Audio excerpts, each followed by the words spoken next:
me entrevistaram aqui em Ouro Preto, no Festival de Ouro Preto. O rapaz veio me entrevistar, eu já conhecia ele. Eu falei, posso chutar o pau da barraca? Ele falou, por favor. E aí eu fui falando, né? Fui chutando o pau da barraca ao longo do texto. Lá pelo meio do texto eu digo assim: cinema nunca foi, é ou será mero entretenimento. E ele pegou essa minha fala e botou no título da matéria. Aí eu falei, pô, legal, gostei, adorei a entrevista lá. E essa justamente foi a epígrafe que estava lá na página.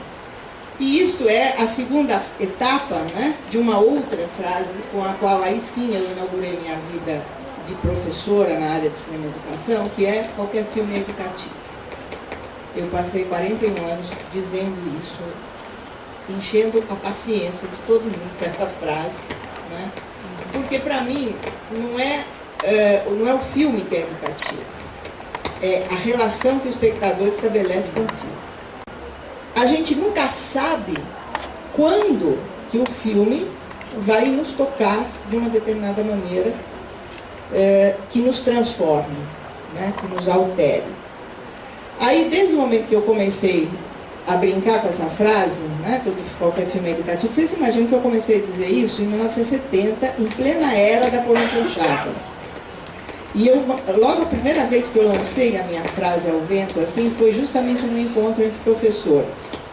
Que tinha uma pessoa da área de psicologia na sala, que ficou uma fúria comigo, porque falou assim, imagina se pornochanchada é filme educativo. E era uma fase que estava começando um raciocínio assim, de que a pornochanchada estimulava a degradação sexual das pessoas, né? Aí eu virei para essa senhora, depois que ela ficou bem brava comigo, e falei assim, será que não é este indivíduo que já tem esta tendência, que gosta de ver esse filme porque sustenta o seu desvio? E aí ficou a pergunta no ar. Eu espero que tenha confundido um pouco a cabeça de algumas pessoas, né? Mas enfim, eu fui pela vida fora nessa perspectiva de que qualquer filme pode ser educativo ou é educativo, não importa a intenção do realizador. Então, juntando Piaget e Gestalt, eu constitui uma base de conhecimento do cinema, né, para trabalhar essa ideia de que qualquer filme pode ser educativo, né, ou de repente é educativo. E aí fui caminhando vida fora, né, e o mundo foi se modificando na relação com o audiovisual. E esse é o momento em que nós estamos agora, em que nós já temos na escola uma geração que não é cinematográfica. É uma geração audiovisual interativa. Isto é uma encrenca muito mais complicada do que lá em 1967, quando eu entrei no curso de cinema e já queria trabalhar com cinema e educação. Porque eu já me sentia efeito da minha cultura cinematográfica, que eu tive a oportunidade de desenvolver ao longo da minha vida até chegar no curso de comunicação.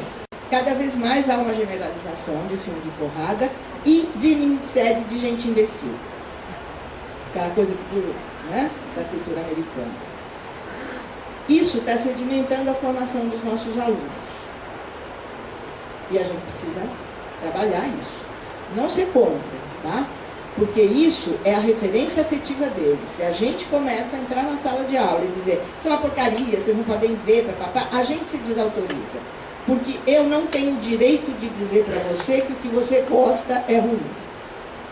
Porque eu não estou respeitando o aluno, eu não estou dando voz para ele dizer por que ele gosta. E dizer por que gosta é a melhor terapia, porque aí na hora que ele tem que explicar e ele não sabe por que, ele vai dizer, puxa, mas eu gosto dessa droga, eu não vou pagar esse mito. E aí pronto, aí o trabalho de crítica já começou. A gente nem precisa fazer muito esforço, né? Mas precisa ter oportunidade de debater em sala de aula. Uma vez me perguntaram, qual é a melhor televisão, né? O que é uma televisão de qualidade? Foi exatamente essa pergunta. O que é uma televisão de qualidade? Falei, a melhor televisão é a televisão conversada. Porque é impossível você controlar tudo que uma criança, um adolescente vê na televisão. Cada vez mais é impossível. Mas eu posso sim abrir o diálogo com meu filho, com meu aluno, sobre o que ele está vendo. Aí eu posso começar a trabalhar a influência e uma percepção mais consciente do que está sendo sedimentado nesse aluno. Muito bem. Isto significa que o cinema, nós estamos imersos em comunicação audiovisual. Desde que essa lei saiu, eu estou xereteando ela, né? Então, imagina só como as coisas demoram no Brasil, né? A lei do Cristóvão, que na realidade não é uma lei, mas um acréscimo à lei de diretrizes e bases, né? Então, o parágrafo 7º do artigo 26 da lei de diretrizes e bases diz somente isso: estabelece as diretrizes e bases da educação nacional. Aliás, estabelece nas diretrizes e bases da educação nacional a obrigação de exibir filmes de produção nacional nas escolas de educação básica. Este é simplesmente o texto do Cristóvão. Aqui eu já começo a discutir o próprio texto. Obrigar a exibição de filmes. Já acho isso pesado, mas lei é lei, né? Às vezes pega, às vezes não pega, mas ela precisa te fazer respeitar, dizendo que é obrigatório. Na época que ele soltou esta frase legal, né, que eu li de abobrinha nos jornais a respeito, os jornalistas todos caindo de pau, dizendo que era um absurdo, que era reduzir a qualidade da educação brasileira, ó céus. Enfim, gente que não sabia nem de onde tinha partido o tiro e já querendo matar sei lá quem, né?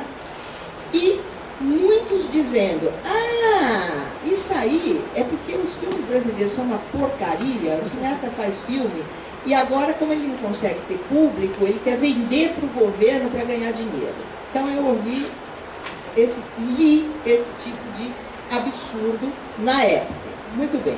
Isto, gente, começou em 1908, que a primeira vez que saiu a proposta de lei, né, 185/2008, foi nessa época. Depois, em 2010, ela foi retomada, virou o PL 7507 em 2010, mas só em 2013, eu tinha num outro equipamento que eu não preciso resgatar, eu não sei onde foi parar, mas eu tinha separado os primeiros pareceres. Teve um primeiro parecer, aí já em 2010, teve um primeiro parecer contrário de uma deputada que na época eu acho que era do DEM, inclusive, e que depois ela conversou com o Cristóvão Buarque e ela só retirou uma palavra do parecer negativo dela e virou um parecer positivo.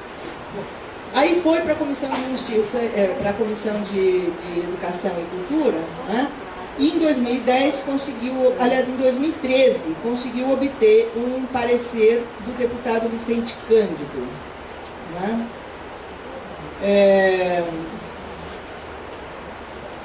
O Vicente Cândido fez um primeiro relatório pedindo uma leitura, já na Comissão de Educação e Cultura, pedindo uma leitura legal da proposta, né? Ele não foi nem contra nem a favor, mas ele pediu um parecer legal da proposta. E aí a questão foi a seguinte: como componente curricular complementar integrado à proposta pedagógica da escola por no mínimo 2 horas mensais. Então foi só um acréscimozinho que ele colocou e pediu uma avaliação da legalidade, justicidade, aqueles termos jurídicos políticos complicados e tal. E isso foi parar na mão de um relator deputado Paulo Rubens Santiago. E aí o bicho pega. O que aconteceu? Antes de eu dizer como é que o bicho pegou, o que aconteceu? Quando o Cristóvão soltou essa pérola, né, no meio parlamentar, e deu esse burburinho todo, era simplesmente uma proposição, e aí eu faço uma crítica que eu acho que é importante a gente começar a mudar o termo cinema nacional. O cinema nacional são todos. O cinema nacional norte-americano, o cinema nacional francês, o cinema nacional argentino. É cinema brasileiro.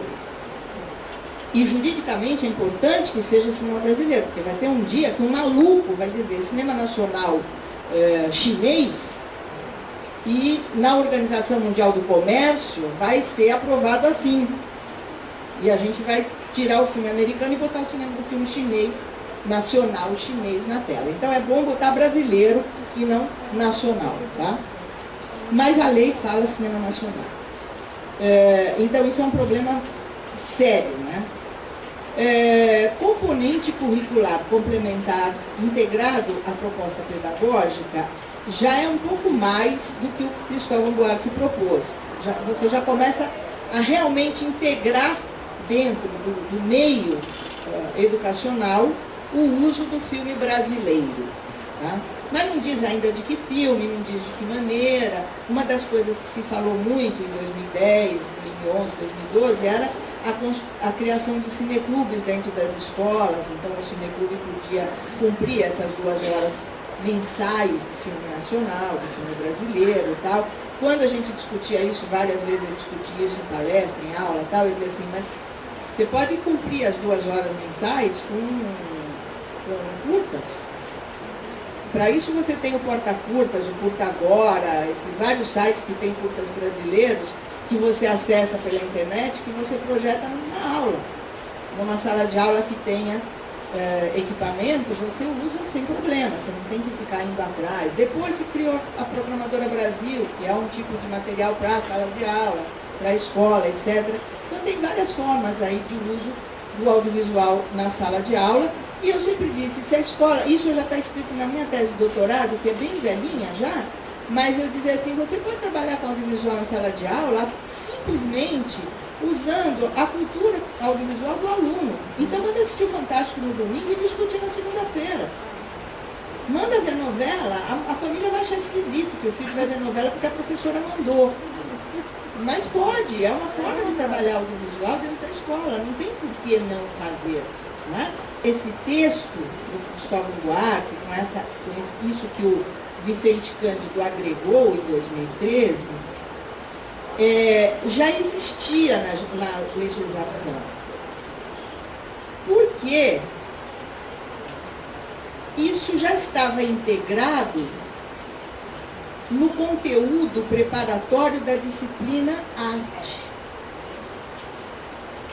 Então, o substitutivo propõe ampliar o entendimento da disciplina artes, incluindo artes cênicas, artes visuais e audiovisuais, patrimônio artístico, arquitetônico e cultural. Que leitura a gente pode fazer desse substitutivo dentro do espírito inicial que se pode entender do texto do Cristóvão Buarque? Colocou o cinema, ou melhor, colocou o debate sobre a cultura audiovisual no gueto das artes. E a gente sabe onde que foi parar o gueto das artes quando começaram a limpar a educação artística da Lei de Diretrizes e Bases da Educação. Ninguém põe ver televisão no gueto da educação doméstica, muito ao contrário. Então, nós não podemos colocar o audiovisual, o estudo do audiovisual, da linguagem, da estética, da leitura crítica, no gueto das artes. Eu não tenho absolutamente nada óbvio contra o gueto das artes, mas a gente sabe que ela é retificada no contexto da formação geral da educação básica, secundária e universitária no Brasil. Gente, a briga nem começou, tá? E ela tem que partir da educação, porque a comunicação não vai brigar por isso não. A educomunicação talvez, né? Mas a comunicação não vai brigar. O pessoal de audiovisual que integra as faculdades de educação não vão brigar por uma outra leitura do audiovisual agregado à educação. Então do setor de educação que essa briga tem que começar.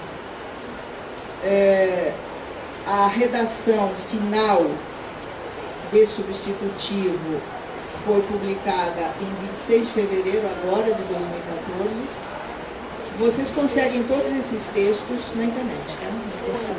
Vale a pena dar uma olhada e ver o que significa esta redução aos estudos de audiovisual na área de artes. Eu acho que pode ser um ponto de partida, mas não pode ser um lugar de colocação por e simples. Senão a gente desconhece o fundamento cognitivo, formador da comunicação audiovisual na qual estamos imersos hoje.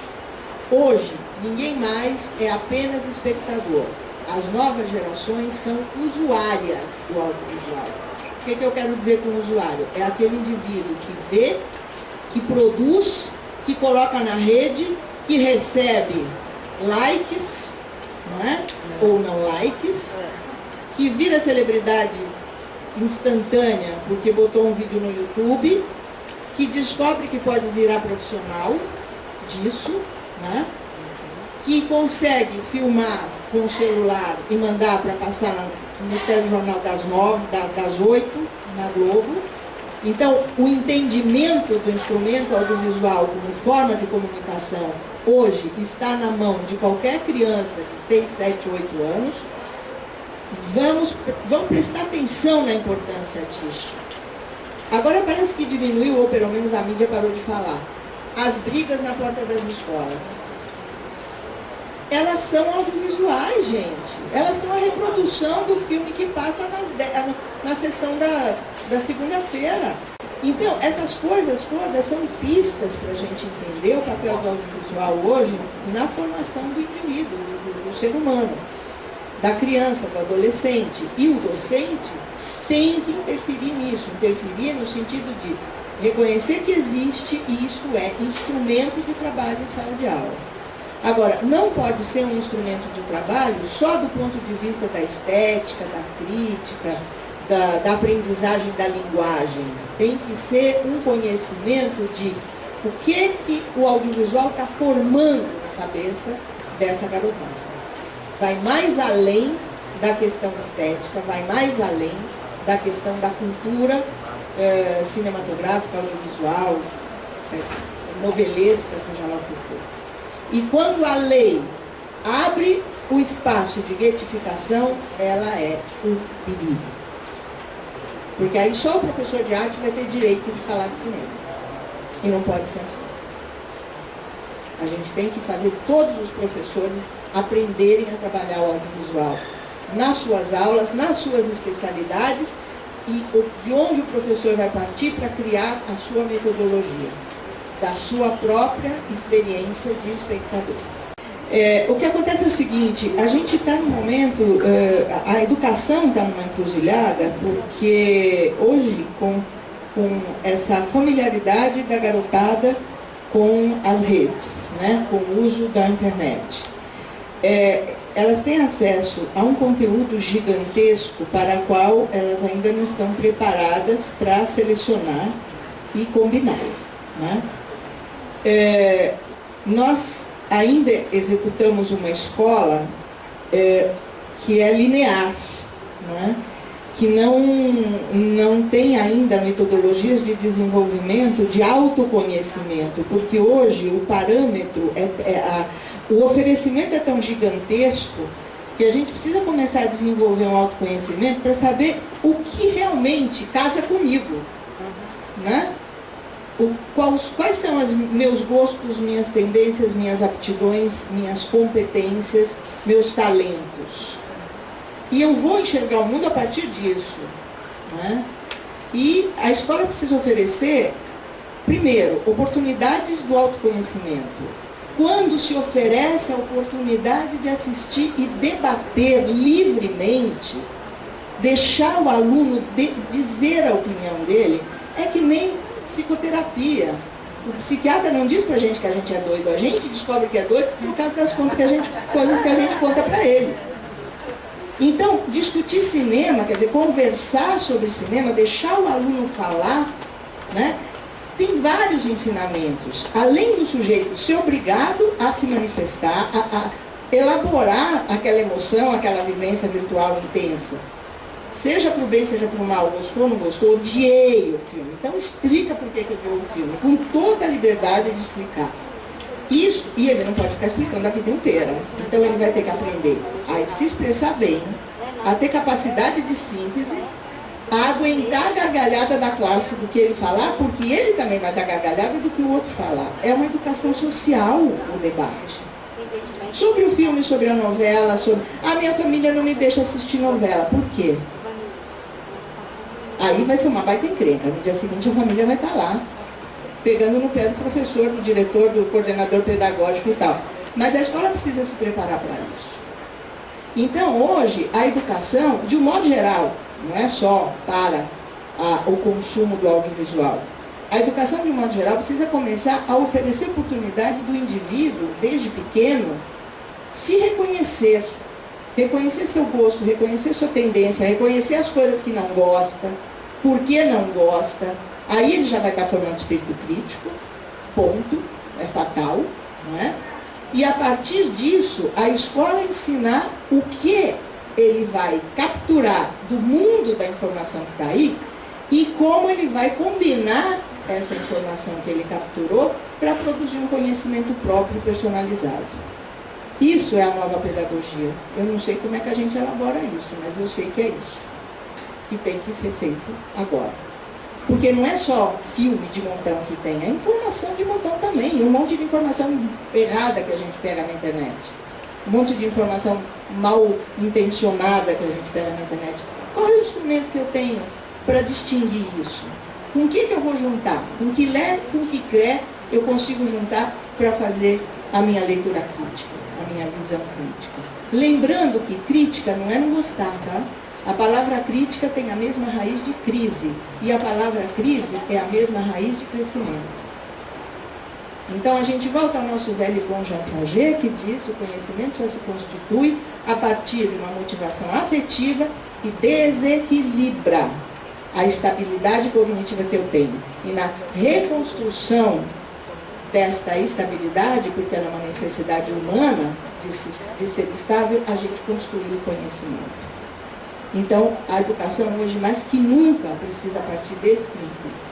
O que desestabiliza e como eu me reelaboro, me reestabilizo e que conhecimento eu construí. E o conhecimento é impressão digital, cada um tem um específico. Ninguém faz igual. Essa é a grande questão.